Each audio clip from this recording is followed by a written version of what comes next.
जेव्हा प्रियाने कबीरला जवळ पाहिलं तेव्हा तिचं मन घाबरून गेटकडे झुकलं आणि तिचे डोळे कबीरच्या निळ्या डोळ्यांना भेटले. प्रियाने पुन्हा घाबरून चेहरा खाली केला. कबीरने तिला हे करताना बघून हळुवारपणे तिची हनोटी पकडली आणि तिचा चेहरावर केला आणि थंड आवाजात म्हणाला, "कुठे चालली होतीस एकटी एकटी?" कबीरचा आवाज ऐकून प्रिया घाबरली. कबीरच्या डोळ्यात पाहण्याची हिंमत तिला जमली नाही. कबीरला काय उत्तर द्यावे हे तिला समजत नव्हतं. भीतीमुळे तिची जीभ साथ देत नव्हती. "मी तुला काही विचारलं? तू बेडवरून कशी उतरलीस? मी तुला जायचं नाही सांगितलं होतं ना?" कबीर कडक आवाजात म्हणाला. प्रियाने हिंमत एकवटली आणि स्तब्धपणे म्हणाली, "ते मी मला मला फक्त आजीला भेटायचं आहे." "म्हणजे तू मला न सांगता इथून जात होती? मी तुला असं करायला नाही सांगितलं होतं ना?" कबीर खाली वाकून प्रियाच्या चेहऱ्याजवळ आणून म्हणाला, "आता तू माझं ऐकलं नाहीस तर तुला पनिशमेंट द्यावी लागेल." हे सांगताना कबीर भीतीने थरथर कापत असलेल्या तिच्या लाल झालेल्या ओठांकडे पाहत होता.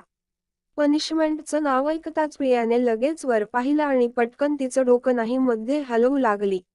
"नाही नाही, मी यावेळी तुमचं नक्कीच ऐकेल. प्लीज यावेळी मला माफ करा." प्रियाने तिचे दोन्ही कान धरले आणि जगाच्या पूर्ण निरागस आणि गोंडस भावाने कबीरची माफी मागू लागली. तिच्याकडे पाहून कबीर मनात विचार करू लागला, "मी तुला पनिशमेंट कशी देऊ नको डॉल? इतकी चांगली संधी मी कशी गमावू शकतो? मी तुला दिवसभर पनिशमेंट केली तरी मी खचणार नाही कारण तुझे ही लाल लाल चेहरे पाहून मला ते खावंसं वाटतं. I am sorry doll but I can't accept your cute and innocent sorry." "मला माफ कर डॉल, पण मी तुझे गोंडस आणि निष्पाप सॉरी स्वीकारू शकत नाही." प्रिया कबीरची माफी मागत होती. "आता मी तुमची आज्ञा नक्कीच पाळेल पिंकी प्रॉमिस." "तुम्ही आजीला आणि टेडीला पण विचारा, मी माझं प्रॉमिस कधीच मोडत नाही." प्रिया अगदी निरागसपणे म्हणाली. कबीरला तिचे निरागस शब्द आता सहन होत नव्हते. त्याला फक्त तिचे हलणारे ओठ आपल्या ओठांनी बंद करायचे होते. प्रिया बोलत असताना कबीरने तिला उचललं आणि कमरेच्या दोन्ही बाजूंनी तिचे पाय गुंडाळले. कबीरच्या अचानक कृतीने प्रिया घाबरली आणि पडण्याच्या भीतीने तिने कबीरचे खांदे धरले. प्रियाने घाबरलेल्या नजरेने कबीरकडे पाहिलं आणि म्हणाली, "प्लीज मला खाली उतरवा नाहीतरी मी पडेल." कबीर तिला गेटवर मागे पकडला आणि अतिशय सिडेक्टिव्ह आवाजात तिच्या डोळ्यात बघत म्हणाला, "तू आता पडणार नाही. आता तुझी पनिशमेंट सुरू करायची का?" प्रियाचे लाल ओठ दोन बोटांनी पकडत कबीर म्हणाला. प्रियाने कबीरचा हात धरला आणि तो ओठांवरून काढला आणि म्हणाली, "मी तुम्हाला म्हणाले ना, प्लीज मला सोडा, यापुढे मी तुम्ही सांगितलेलं ऐकेल." असं म्हणत प्रिया कबीरला तिच्या दोन्ही हातांनी ढकलण्याचा प्रयत्न करत होती. प्रियाचं स्वतःपासून वेगळं होणं कबीरला अजिबात आवडत नव्हतं. प्रियापासून एक इंच अंतरही त्याला सहन होत नव्हतं. कबीरने प्रियाचे छोटे हात धरून वर पकडले, ज्यामुळे त्यांच्यात हवाही जाऊ शकणार नाही एवढंही अंतर नव्हतं. दुसऱ्या हाताने त्याने प्रियाला मानेने धरून तिच्या ओठांना धरलं. कबीर प्रियाच्या ओठांवर त्याच्या ओठांचा दाब देऊ लागला. तो वेड्यासारखा तिच्या ओठांवर किस करू लागला. कधी तिच्या ओठांवर जीभ फिरवू लागला तर कधी तिचे दोन्ही ओठ सक करू लागला. कबीरने तिला असं धरून ठेवल्यामुळे प्रियाला एक इंचही हालचाल करता येत नव्हती. कबीरने किस घेताना तिचे हात सोडले आणि प्रियाचा चेहरा दोन्ही हातांनी धरला. त्याच्या एका हाताने प्रियाचे केस आणि दुसऱ्या हाताने तिचा गळा पकडला. प्रियाने कबीरचा हात सोडताच ती त्याच्या खांद्यावर आपटायला लागली, पण कबीरच्या बिल्डरसारख्या शरीरावर त्याचा काहीही परिणाम झाला नाही. कबीर सतत प्रियाचे ओठ सक करत होता. आता प्रियाला श्वास घ्यायला त्रास होत होता. तिने तिची सर्व शक्ती वापरून कबीरला हटवण्याचा प्रयत्न केला, पण कबीर डगमगला नाही. प्रियाने कबीरच्या चेहऱ्याला तिच्या चेहऱ्यापासून दूर करायला लागली, पण कबीरने तिचे छोटे हात पकडून तिला बाजूच्या भिंतीवर दाबलं. आता प्रिया तिला इच्छा असूनही काहीच करू शकत नव्हती. कबीर सतत प्रियाचे ओठ लॉलीपॉप सारखे सक करत होता. ना तो श्वास घेत होता ना प्रियाला घेऊ देत होता. कबीरला प्रियाच्या तोंडात जीभ घ्यायची होती, पण प्रियाने नकार दिला होता. कबीरने प्रियाचे ओठ सोडले आणि प्रियाकडे पाहिलं. कबीरने प्रियाला सोडताच तिने मान वर केली आणि दीर्घ श्वास घेऊ लागली. प्रियाचा चेहरा श्वासोच्छवासाच्या अभावामुळे पूर्ण लाल झाला होता. ती अगदी काश्मीरी सफरचंदासारखी दिसत होती. कबीरची नजर तिच्या गोऱ्या मानेवर खेळली. तो पुढे होऊन तिची मान लिक करू लागला. प्रियाला गुदगुल्या झाल्यासारखं वाटलं म्हणून ती तिचा चेहरा इकडे तिकडे हलवू लागली आणि म्हणाली, "काय करताय तुम्ही? मला सोडा, मला गुदगुल्या होताय."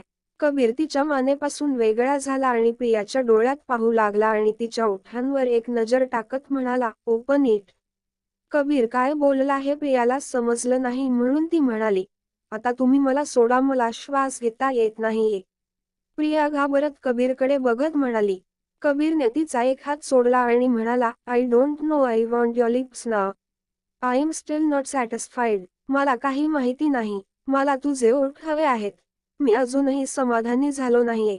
कबीर प्रियाच्या ओठांना एका हाताने चोळत अगदी सिडिक्टिव्ह आवाजात म्हणाला, नाही प्लीज आता नको. ती म्हणाली. कबीर पुन्हा म्हणाला, I can't wait more all. Open your lips, I want to taste मोर.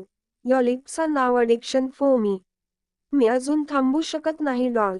तुझे ओठ उघड, मला तुझ्या ओठांची अजून चव चाखायची आहे. आता माझ्यासाठी तुझे ओठ व्यसन झाले आहेत. प्रियाचे ओठ आपल्या दोन बोटांच्या मध्ये धरून कबीर सिडिक्टिव्ह व्हॉइस मध्ये म्हणाला. प्रियाने पुन्हा नाही अशी मान हलवली. कबीरने तिच्या डोळ्यात पाहिलं आणि तिचा हात तिच्या मानेवरून तिच्या छातीकडे सरकू लागला आणि तिच्या डोळ्यांत तीव्र नजरेने बघत तो म्हणाला, तुझं तोंड उघडावं म्हणून मी तुझ्या ब्रेस्टवर असं करावं असं तुला वाटतं का? प्रियाच्या डोळ्यात भीती दिसत होती. तिने पटकन मान हलवली आणि म्हणाली, नाही दुखत आहे, प्लीज आता मला सोडा. माझी पाठ दुखत आहे. प्रिया तिच्या निरागस डोळ्यात भीतीने कबीरचा हात छातीवरून काढायचा प्रयत्न करत म्हणाली. जेव्हा कबीरला कळलं की प्रियाला असं धरून ठेवल्यामुळे वेदना होत आहे, तेव्हा त्याने पटकन तिची कंबर आपल्या हातांनी धरली आणि प्रियाला बेडच्या दिशेने घेऊन जाऊ लागला. कबीरच्या अचानक झालेल्या कृतीमुळे प्रियाला क्षणभर भीती वाटली की ती पडेल म्हणून तिने पटकन कबीरचे खांदे घट्ट धरले. कबीर तिला बेडवर घेऊन गेला आणि बेडवर घेऊन जात असताना तो स्वतः तिच्यावर आला आणि म्हणाला, आता तुला वेदना तर होत असतील ना? हवं ओपन युअर माउथ नाऊ. प्रियाला काय बोलावं ते समजत नव्हतं. मग काहीतरी विचार करून ती म्हणाली, माझे ओठ पण दुखत आहेत. प्रियाला वाटलं की कबीर तिला दुखत आहे म्हणून तिला इथे घेऊन आला आहे, त्यामुळे तो आता तिला किस करणार नाही. कबीरने तिचं ऐकून प्रियाकडे पाहिलं आणि म्हणाला, I don't know. I want your lips now. Punishment is still not completed. मला नाही माहिती. मला आता तुझे ओठ हवे आहेत आणि तुझी शिक्षा अजून पूर्ण झालेली नाहीये. एका हाताने प्रियाची कंबर पकडत कबीर म्हणाला. प्रिया काहीतरी बोलणार होती तितक्यात दारावर टकटक ऐकून प्रियाचे डोळे चमकले. कबीरने तिच्या डोळ्यातला आनंद पाहिला तेव्हा त्याला समजलं की ती इतकी आनंदी का झाली आहे. कबीरने प्रियाकडे रोखून पाहिलं आणि मनात म्हणाला, डॉल हवं तेवढं खुश होऊ. आता नाही तर नंतर कुठेतरी जाशील. कबीरने तिच्या ओठांना हलकत स्पर्श केला आणि तिच्यावरून उठला आणि दरवाजा उघडण्यासाठी गेटच्या दिशेने निघाला. हे गाईज, कसा वाटला आजचा भाग? तुम्हाला असं तर नाही ना वाटतं आहे की स्टोरीमध्ये मी फक्त एवढंच तर नाही ना दाखवणार आहे? पण गाईज, डोंट वरी, स्टोरी आहे त्यात सस्पेन्स तर असेलच ना. प्रियाचे वडील कुठे आहे? प्रिया तिच्या आजी सोबतच का राहते? काय रहस्य आहे? अजून खूप सारे रहस्य उघड होतील. पण साध्या आपण आपल्या प्रिया आणि कबीरचा रोमॅन्स पुरेपूर बघूया. सो जर तुम्हाला स्टोरी आवडत असेल तर कमेंट्स आणि सबस्क्राईब करून नक्की कळवा आणि वाचत राहा. तू हवीशी मला.